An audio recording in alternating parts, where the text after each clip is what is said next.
जिस दिन बाबा साहब अम्बेडकर ने संविधान सभा को संविधान भेंट किया, उस दिन बाबा साहब अम्बेडकर ने दो बातें की। नंबर एक, उन्होंने कहा था कि इस संविधान के लागू होने के बाद इस देश के सभी लोग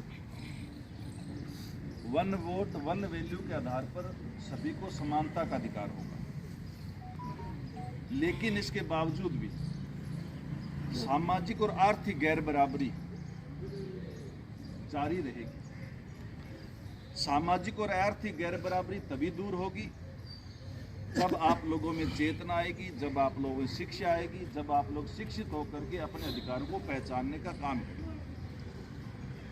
दूसरा, 26 नवंबर को जब संविधान सभा को संविधान भेंट किया, तब उन्होंने कहा था कि किसी भी देश का संविधान चाहे कितना भी अच्छा क्यों ना हो, उसे लागू करने वाले लोगों की नियति साफ नहीं है तो वो बुरे से बुरा संविधान साबित हो सकता है। और किसी भी देश का संविधान चाहे कितना भी बुरा क्यों ना हो, उसे लागू करने वाले लोगों की नियति साफ है तो वो अच्छे से अच्छा संविधान भी साबित हो सकता है। आज जब पिछले 10-12 सालों से इस देश के अंदर सांप्रदायिक ताकतें जब इस देश पे राज कर रही और किस तरह से संविधान को ख़त्म करने का काम कर रही, किस तरह से हम लोग देख रहे हैं कि संवैधानिक संस्थाओं का दुरुपयोग हो रहा है, सीबीआई का, ईडी का, इनकम टैक्स का, और किस तरह से जो संवैधानिक संस्थाएं हैं उनको धीरे धीरे ख़त्म करने का प्रयास हो रहा है। किस तरह से देश की अथाह जो संपत्ति है वो निजी हाथों में जा रही है। तो ये सारे की सारी बातें बाबा साहब अम्बेडकर के 26 नवंबर 1949 को दिए गए उन भाषण की आज वह पुनरावृत्ति या वो सच्चाई है वो आज सामने आ रही है कि इस देश के अंदर इस देश के जो सत्ताधारी लोग हैं उनकी संविधान को लागू करने वालों के बारे में नियति साफ नहीं। यदि उनकी नियति साफ तो जो संविधान बनाया उस संविधान को पूर्ण रूप से अक्षरशः लागू करें। पहला मौका था जब सुप्रीम कोर्ट के जजों ने प्रेस कॉन्फ्रेंस करके ये उनको कहना पड़ा कि हमें सही तरीके से काम नहीं करने दिया जा रहा, आप सही दिशा में नहीं जा रहे, देश सही दिशा में नहीं जा रहे हैं। आज़ादी के बाद ये पहला मौका था।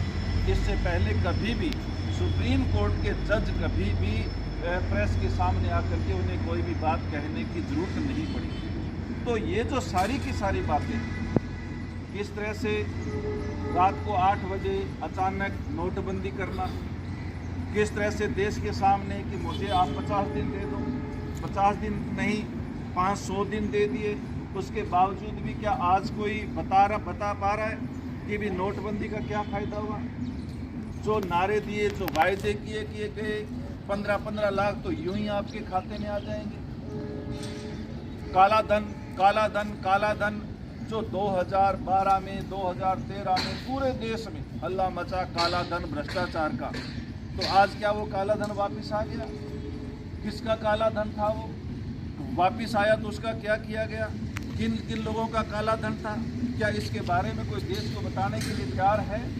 पुलवामा हमले के बारे में कोई बताने के लिए तैयार है कि उसकी क्या सच्चाई आई है, कहाँ उसकी जांच हुई है, कहाँ से RDX आया, कहाँ से यानी रूट है वो उसका चेंज हुआ, कहाँ जब हेलीकॉप्टर सेना मान रही थी तो उनको मना करने का काम किसने किया? तो ये सारी की सारी बातें आज इस बात को उजागर करती है कि बाबा साहब अम्बेडकर का संविधान है वो आज उसको लागू करने वालों की नियति साफ नहीं है। तो हम सब की जिम्मेदारी बनती है कि हम बाबा साहब अम्बेडकर के संविधान को लागू करने में का प्रयास करें, हम इसका प्रचार प्रसार करें। जो सांप्रदायिक ताकतें देश के अंदर आपस में सामाजिक तौर पर हमें आपस में तोड़ने का काम कर रही हैं, जाति के आधार पर, धर्म के आधार पर जो यानी बयान दिए जाते हैं, तो ऐसे लोगों का पुरजोर विरोध करके हम लोग बाबा साहब अम्बेडकर के संविधान को लागू करने में भूमिका अदा कर सकते हैं। तो हम सब की ये जिम्मेदारी बनती है आज बाबा साहब अम्बेडकर के संविधान दिवस के अवसर पर जिम्मेदारी बनती है कि हम बाबा साहब अम्बेडकर के संविधान को, बाबा साहब अम्बेडकर के संविधान के मूल्यों को, बाबा साहब अम्बेडकर के बताए हुए एक एक शब्द को अक्षरशः इस देश के अंदर, इस परिवार के अंदर, यानी किस तरह से हम लोग लागू करें, इसकी हमारी सबकी जिम्मेदारी बनती है और इस पर हम लोगों को काम करना चाहिए। बाबा साहब अम्बेडकर के संविधान की जो प्रस्तावना है वो हमारे हर घर के अंदर वो प्रस्तावना होनी चाहिए। हमें अपने बच्चों को वो प्रस्तावना पढ़ानी चाहिए रोजाना, ताकि हम बाबा साहब अम्बेडकर के संविधान को पूरी तरह से समझ सकें कि यह देश किस तरह से अलग अलग फूलों से मिल बनकर के बनी हुई माला है, किस तरह से अलग अलग विविधता के अंदर एक यदि देश है तो वो भारत देश है। और उसको, भारत देश को एक करने के लिए हमारे संविधान निर्माताओं ने, हमारे आज़ादी के दीवानों ने, जिन्होंने आज़ादी की लड़ाई लड़ी, जिन्होंने आज़ादी के लिए संघर्ष किया, उन सब ने इस बात पर पूरी तरह से गौर किया कि किस तरह से विविधता में एकता को कायम करने का काम भी हम लोगों को करना है। तो विविधता में एकता को कायम करने का काम भारत का संविधान करता है और भारत के संविधान की रक्षा करना, भारत के संविधान को लागू करना, भारत के संविधान के बारे में प्रचार प्रसार करके उनके मूल्यों को उजागर करने का काम हम सबको की जिम्मेदारी बनती है। इस तरह की जिम्मेदारी लेकर के आज इस तरह की बात लेकर के आज हम यहाँ से जाएं कि बाबा साहब अम्बेडकर की मूर्ति के सामने बैठ करके हम लोग ये बात करें कि बाबा साहब, आपने जो संविधान 26 नवंबर 1949 को संविधान सभा को दिया था, उस संविधान को हम लोग लागू करने में और उन संविधान की बात को यानी प्रचार प्रसार करने में, हर व्यक्ति तक पहुंचाने में हम काम करेंगे। आज आप लोग सब लोग आए, बहुत बहुत धन्यवाद। जय भीम, जय भारत। बहुत बहुत धन्यवाद।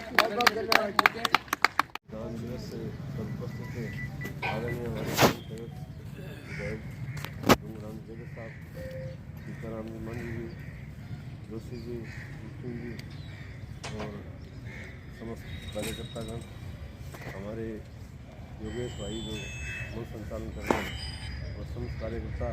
संविधान दिवस पर आज जो बाबा साहब ने हमें संविधान बना के दिया था, उसको 26 जनवरी 1949 को लागू किया, 50 को, और हमें समानता और भाईचारा को अधिकार दिए थे सबको, समस्त वर्ग को। और आरक्षण के जो हमें अधिकार दिए थे वो आज तक संपूर्ण हमें मिले नहीं हैं, परंतु हमें जो है संविधान के अभी हमारे विधायक महोदय ने बताए थे कि संविधान पे जो हमें ये समानता अधिकार दिया, उसको लागू कराने के लिए हमें समस्त लोगों को इकट्ठा होकर आवाज़ बुलंद करनी पड़ेगी, ताकि हमें आरक्षण के जो संविधान के बारे में हमारे समानता का अधिकार है, रोजगार का है, अन्य समस्त सुविधाएं उपलब्ध हों। इसलिए हम जो आज कांग्रेस पार्टी ने भी जो हमें आज के दिन ये जो भी गेदर साहब ने बताई थी, समानता, भाईचारा, जो रोजगार, अन्य जो है आरक्षण के बारे में, हमारे आरक्षण पूरा जो है वर्ग को, पूरे SC ST OBC को वो पूरा नहीं मिल रहा है और अन्य जो अधिकार है वो हमारे जो लागू नहीं हो रहे हैं। तो इसके लिए कांग्रेस पार्टी ने जो है ये आदेश दिया है कि समय समय पर जो भी वहाँ से मार्गदर्शन हो उसका हम अक्सर पालन करेंगे। आज आप सब लोग पधारे, आपके लिए बहुत बहुत आभार, धन्यवाद।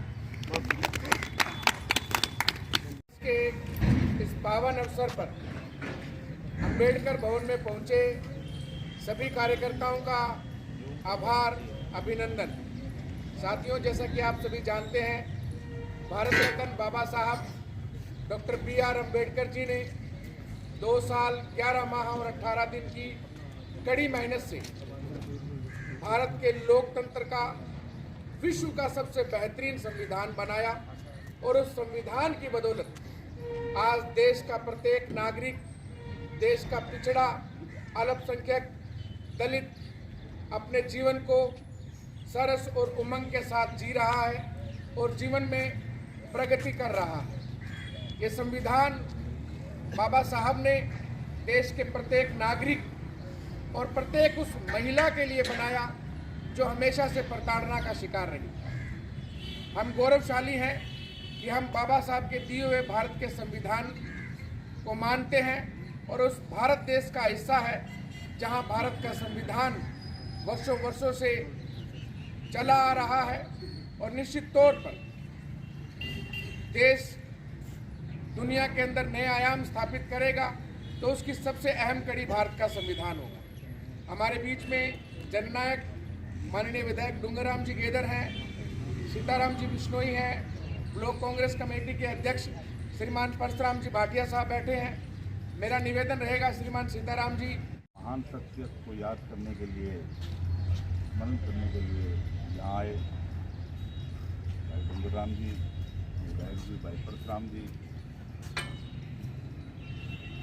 भारत आज़ाद 1947 को हो गया 15 अगस्त को। उस समय के जो लीडरशिप थी उनके सामने महात्मा गांधी, नेहरू, पटेल जी और अंबेडकर साहब के सामने था कि हमें अपना संविधान भी बनाना होगा, लागू करना होगा।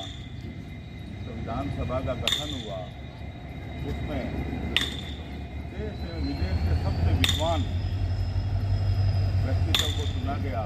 अध्यक्षता के लिए डॉक्टर भीमराव अम्बेडकर, इनके पास 32 तरह की डिग्रियां थी, 32 विषयों की। शायद 7-8 में तो वो PhD थे। इकोनॉमिक्स में बहुत बड़ी पकड़ थी, पॉलिटिकल साइंस में पकड़ थी। वो हर सब्जेक्ट में उनको एक महारत हासिल थी और विदेशी भाषाओं का, अपने देश की भाषाओं का उनको बहुत बड़ा ज्ञान था। और अथक प्रयास से, अपने अनुभव से, पूरी टीम का अनुभव से और गांधी जी के आशीर्वाद से इन लोगों ने एक बहुत बड़ा काम किया जो पूरे संसार के अलग अलग संविधानों की विशेषताएं थी उनको चुना। जैसे गंगानगर से जो जयपुर का जो सफ़र है, जो ट्रेन चलती है उस हिसाब से गंगानगर वालों को 300 किलोमीटर एक्स्ट्रा सफ़र है। आप एक बात के रेल मंत्री को प्रधान में पत्र लिख के पूरी डिमांड करें कि गंगानगर से सीधी सूरतगढ़ होते हुए गंगानगर से ट्रेन सीधी रेल होते हुए ये राजियासर से ठुकराना फरमल जोड़ते हुए सीधा वापस पल्लू सरदार के साथ रतनगढ़ होते हुए ये 300 किलोमीटर का सफ़र खत्म हो सकता है, लोगों को सुविधा मिल सकती है। और दूसरा, ये जो हस्तियाँ हैं, इंदिरा पार्क है, ये है, इनके लिए आप अप्रैल वाले बजट में आपका 5 करोड़ का बजट है, सूरतगढ़ 20% का आधार है और सौंदर्यकरण पे 5 साल में आप पूरा जोर दो। ये जो फूल खिलेंगे नहीं इनमें हर बगिया में, वो आपके आगे फूल खिलाते नहीं, यही हमारा निवेदन है।